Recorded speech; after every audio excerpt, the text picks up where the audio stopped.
Hello, everyone. Welcome to Little Lunch Online number 10.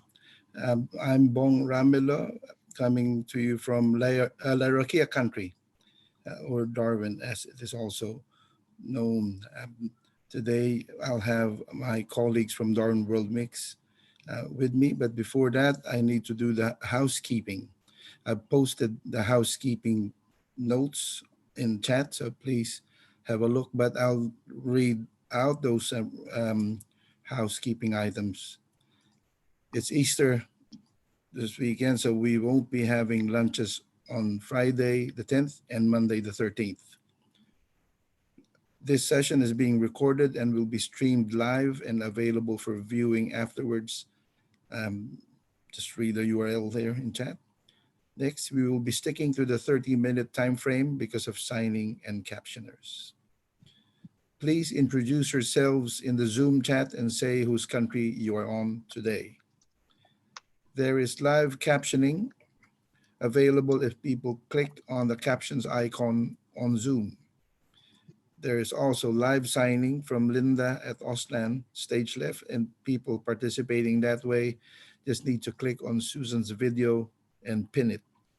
If you want to ask a question, please type it in the Zoom chat and put your hand up using the hand up button. And please keep your mics muted unless you are speaking.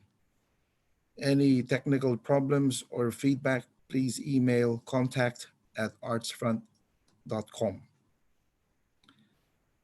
And with that, just want to thank Feral Arts and Little Lunch Online for having us. Today we'll be talking about, our efforts up here at trying to explore the sound and music of multicultural Darwin. Because Darwin is unique, I guess, in that we're all mixed up here. You cannot escape multiculturalism or cultural diversity wherever you go, and we wish to capture that in the music that we make and share. We have a project called Darwin World Mix. It's been going on for some years now, and we want to talk about the joys and the challenges of collaborating across cultures, and especially now during this pandemic. We want to talk about those issues because while the loss of gigs is very important and it has affected us, we have lost gigs and it's affected our members, some of whom do make a living as musicians. As important is the loss of opportunities for building community, for maintaining our community of musicians and artists, along with the communities we belong to, and the opportunities to work together closely, because we've had many challenges and we have decided that to make better music or make appropriate music, we need to be in the same space as playing together as much as possible, and that's difficult right now.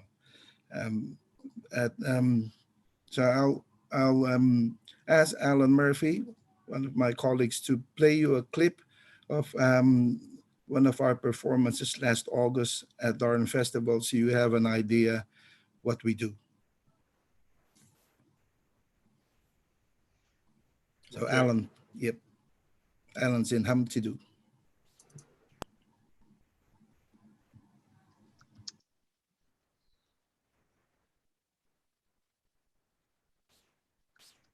Can you see that? We are seeing your screen, not the video yet.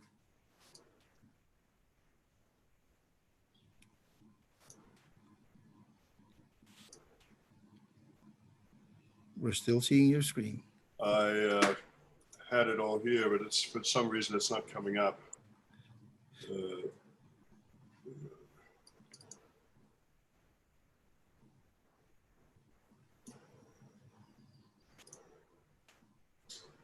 Seeing that? Yep. Can you play it, please? Hearing that? Yep.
So that is what we do. That was um, Ringo, a Japanese popular tune that Yuka can talk about later. So as you can see, we try and um, I guess combine different musical styles and traditions in there. And as you can see, our bass player Brendan was multitasking, checking his text or email while playing bass in the middle of a gig. So now I'll ask my colleagues to talk for a few minutes each before we have a discussion, an open discussion. So should, we'll get Yuka Fukuzaki first to say if tell some stories. Yuka. Hello, everyone. Can you hear me? I'm here in Darwin right now. I'm from Japan, and I have been in Darwin for about 3 years. And I'm really enjoying this multicultural community here, which it's really like very close to each other, especially the pandemic right now. I can feel more connection actually, and feeling more caring, and feeling more love and sharing could feel in this community very much. And about this music that we have done is actually about Alan might talk later on about this music, but one day he just like ring me a call and then, hey Yuka, I'm on this project right now about the something Darwin, about this world kind of mixture music going on. Do you want to come into my studio and have any ideas about these music? And okay, sure, let's I'll pop in. And then I just jump into the studio, listen to this soundtrack, and there's something about Darwin, about multicultural thing. There's a Filipino group, Jamaican group, Japanese group, Thailand group, US group. There's like lots of culture that's respecting. And what's about Japan, I was thinking. And one tune popped up in my mind was this Ringo Oiwake, which is a very, very old traditional songs sang by Hibari Misora. And the tune is about, this tune is made in like 1952. And the lyrics is about from the apple tree kind of blossom is floating, and you can see it as through the moonlight shining with the petal of this blossom. That is kind of a tears that letting go and saying goodbye, and that's the kind of lyrics about the describing about the sadness and the beauty of like a letting go as well. So that was the tune that I popped it in my mind, and originally it's really sung very, very slow. But it was interesting how Alan and Bonsan, everyone made it together as a danceable music that it kind of combines all the cultures together. So it's really kind of interesting experience for me that to share the ideas here. Hmm. Thank you, Yuka-san. Thank you. We'll we'll hear from Yuka-san a bit later. Now let's hear from Aswon, our percussionist and DJ. Hi, everybody. Greetings and respect. As Bong said, I'm Aswan. I'm from Jamaica. I've been in Australia since 1986, and I've always been involved in multicultural music right across the country, workshop programs for kids at risk, Indigenous children. But my passion was always been cultural music, mixing and blending different type of music together. And Australia is a perfect example of a multicultural society, even though we're still not living perfectly together. But the cultural music and art forms are very strong here, and I will permanently support that. I'm a dub poet. What we call in Jamaica a dub poet is a poet that puts music put the words to music. So my future is to put more poetry to music with different type of cultural music. That's all from me for now. Thank you, Aswon. Now Thank let's you. hear from Alan Murphy. Hello, everybody. Can you hear me okay? My name's Alan Murphy. I've lived in Australia since 1985, and I've lived in Darwin since 87. I guess at the roots of my cultural experience in Darwin has been traditional Aboriginal culture, in the sense that we are surrounded by it. You know, we're talking from Larrakia country at the moment, but we're also surrounded by all the many clans from north, south, north and east and west Arnhem, which was probably my first real cultural connection, if you want to call it that.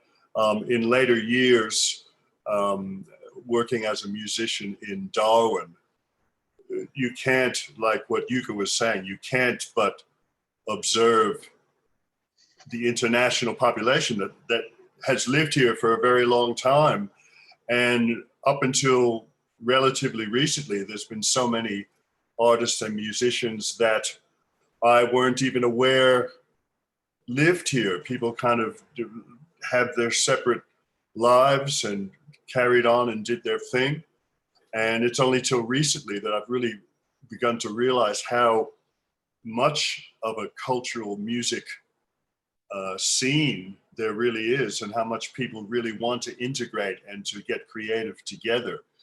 So I started working with Darwin Community Arts on what is called the Harmony Soiree, which had been going for a number of years.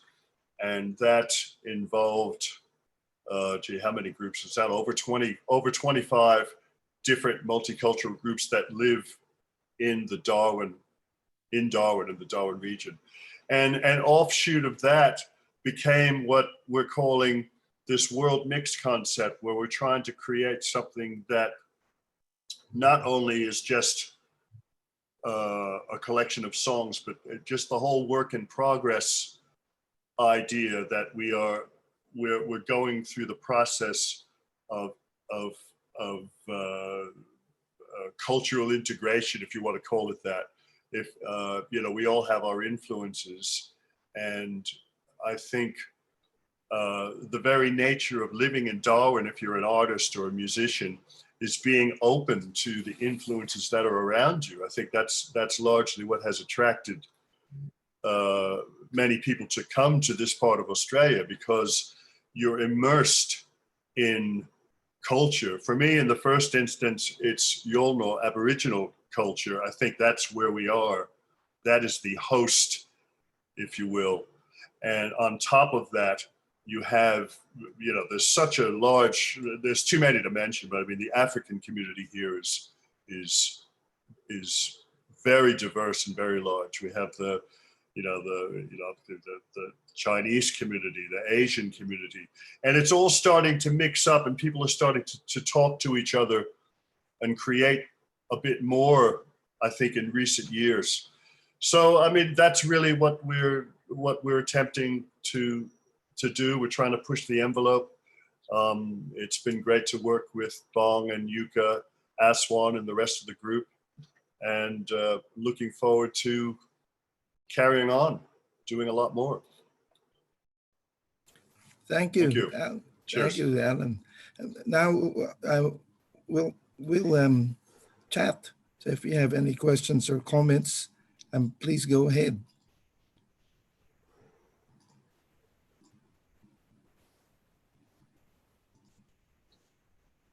No, I'm sure you want to say something. Yes. Hey, Bong. We were just wondering a bit about this role of technology during isolation and what we might be able to do to better support collaboration and creation that you guys are doing. How can we keep that creative process going during this time, and what would it look like after this isolation period is finished? we've been having discussions with that. We had a good discussion yesterday because we were going to do videos to promote our CD. Our We have a CD. Sorry, I'll just get the copy so I can show you. But the pandemic got in the way. So Alan can talk more about how we've been trying to grapple with the technology so we can keep collaborating and working together while we are distance. Yeah, well, I mean, it's for me personally, it's made me have to come to terms with how much work I need to do. Like prior to the pandemic, we were even debating about the notion of making a CD in the first place. I said, well, we're really going to make CDs? Is this how we're going to? Is this the most effective way to do things these days? And we haven't launched online yet. We haven't done an online distribution. We have some online distribution, but we haven't actually pursued that over the last 3 or 4 weeks due to all this other stuff we're trying to figure out. So, I mean, for me, over the last couple of weeks, I've been spending a lot of time just trying to get organized, and I know all of us individually have talked with each other about doing project. Aswon and I have talked about doing some projects where we can, just basically keep the creative juices going. We don't want to be creative distancing. The social distancing is kind of mandatory, but the creative distance, we don't want to have a situation where those two are working together. We want to make sure that the creative distancing is not happening at all. So what I'm doing is I'm spending a lot of time lately just writing. I'm going to be sending files to Bong and to Yuka and Aswon and the rest of the group. And we're just going to try to really kickstart the collaboration more than we have before. I mean, it's just made us put more emphasis on that, really, Thank you. Melissa has a question. Are you finding that the audiences are now more global? How is that working? Maybe Yuka-san, Aswon, and Alan might want to say something about that.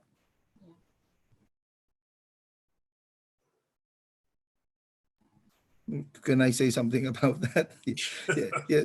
I think the audiences have been potentially global for decades now with the internet. But I'm finding with all these live streams that I've been following in at least 2 countries, a lot of the performers are still streaming to their local or national audiences.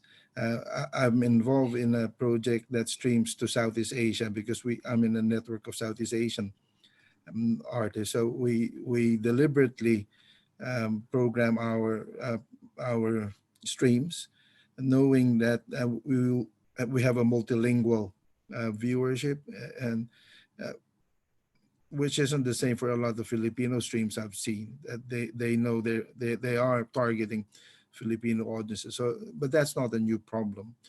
Sometimes we forget with the internet, the world is there for us to engage with. Yeah, thank you, Bong. Nice to see you too. Yeah, I'm just interested because I too have a couple of connections, so it keeps me tapped into India, but I haven't seen a portal yet or somewhere that's broadcasting so we can happen across these performances. I'm thinking we're a bit behind. Yes, I think so too. So that might be a good project we should talk about, is how do we aggregate or how do we focus and concentrate the global responses to the pandemic, especially what do we do after this? Yes, thank you. There is another question from Elliot. Is time an important factor in creating and collaborating together online? Is real time important, or does musical collaboration happen more as 1 or 2 artists working on little bits at a time? If I can, I'll just briefly say something. With music, because music is time driven, it's time dependent, it's not easy to do things online, especially when you include video. There are maybe 3 platforms available who claim that they can deal with internet latency or lag. It's really difficult. For audio, there's Ninjam, which is supposedly better at dealing with latency for live playing. I think a lot of musical work has not been synchronous. It's asynchronous, so it's not in real time because it's really difficult to deal with it with the internet as it is now. So virtual choirs and virtual bands do their stuff. The players contribute separate performances, which are then assembled. So that might be the best we can do for now. You mean pre-recorded? Is that what you're saying? Like, you're talking about pre-recording as opposed to live? Sorry, I was just... Yes, a lot of the virtual choir and virtual band stuff I'm seeing is really just assembling pre-recorded clips or contributions rather than live. I have tried a few times in the last 2 weeks to do live things. Zoom is not possible using Zoom or Jitsi or the other video conferencing platforms. But of course, I mean, if you want to be postmodern or avant-garde, it's all right. Never mind time and sync. But I'm a bit old-fashioned. I still like people playing in time.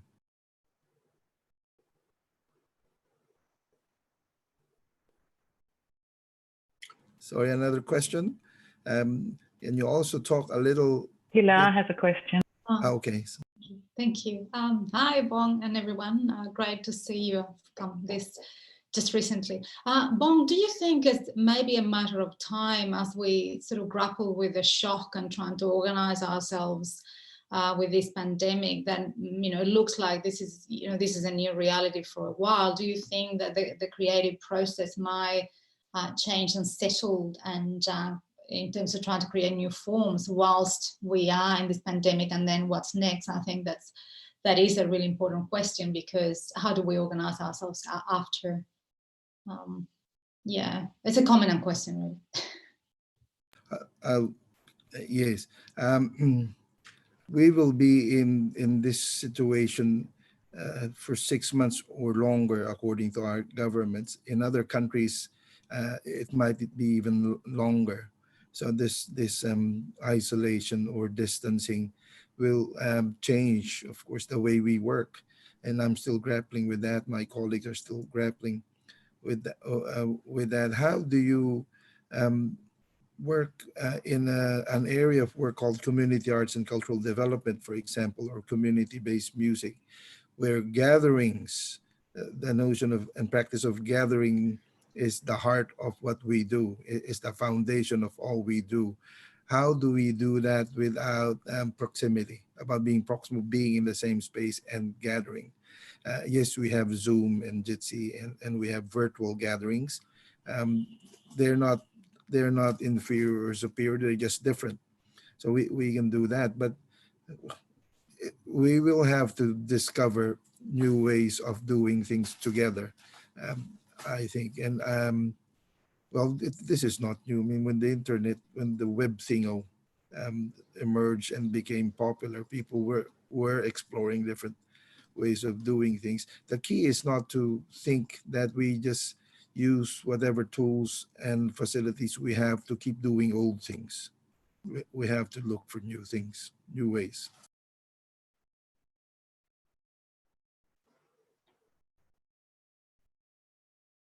Bong, would you mind just sharing a little bit of the plans you have at Darwin Community Arts about your program and the idea of life, no art on a dead planet? Because I think one of the kind of key questions for us is how to keep the climate conversation and connection to this work as we kind of grapple with the COVID-19 work. Yes, of course, the pandemic has sort of waylaid us a bit from our focus there. We are actively still looking for and expressing the links between the climate crisis and this pandemic, and some commentators have pointed to the, for example, the pandemic might be some of the origins of it might be linked to climate change. Of course, if you wreck environments, then it will have an impact on us in different ways. But we had specific plans on how to deal with the climate emergency, which we now will have to adjust.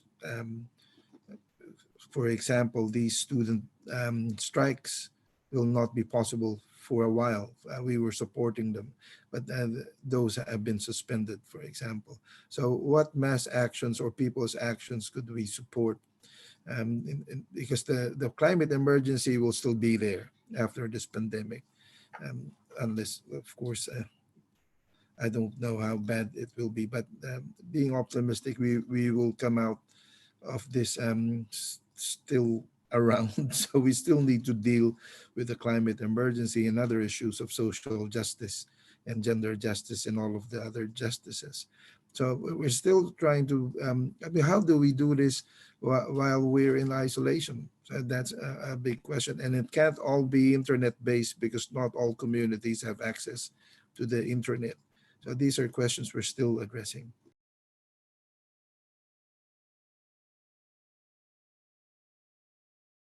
Sorry, we have a minute to go. Sorry for talking too much, but my colleagues might want to say something.